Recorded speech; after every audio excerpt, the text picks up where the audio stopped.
As well, before we turn our focus to what this FTA means for the UK specifically. Dr. Bhattacharya, I want to understand from your perspective, while tariff reduction is a headline benefit of the FTA, in your perspective, what become the most critical implementation challenges for both India and the United Kingdom in terms of realizing the ambitious economic benefits that we've laid down?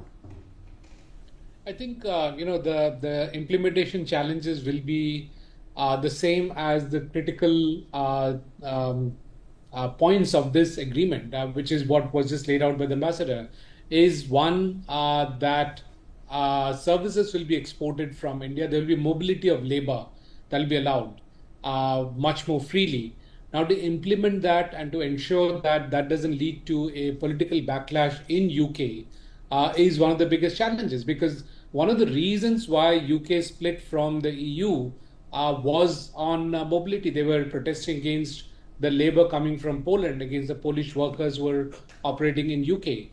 And now, as a remedy to the breakup that UK had from EU, they're getting into one of the largest trade agreements, getting into one of the largest markets, which is India. But in that process, they are actually allowing the key issue which led to the split of UK from the rest of EU. So that, I believe, will be a political challenge that UK would need to manage. Also, the fact of the matter from an Indian perspective is that if we bring down the tariffs on auto to 10%, for the British manufacturing, the Japanese will ask the same, the Koreans will ask the same, and therefore it opens up a Pandora's box. Now, are we willing to have parity in auto, given that there is significant handicap that auto manufacturers in India have, and the automobile sector has been a star sector for India. So are we willing to compromise that? And that's going to be a big question when we move ahead and implement this particular agreement. And the moment we start facing the pain, I think there would be challenges. So both sides, there will be significant challenges. And I'm just taking, the key examples. There are many more such examples which are built into this agreement, which will lead to a lot of pain when we start implementing.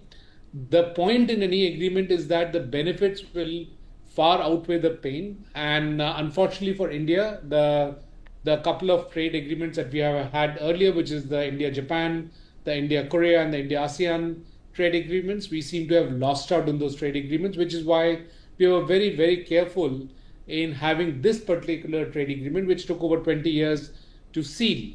And the reason basically being that we have had not so good experiences with free trade agreements earlier. I think this particular agreement has been well deliberated from both sides.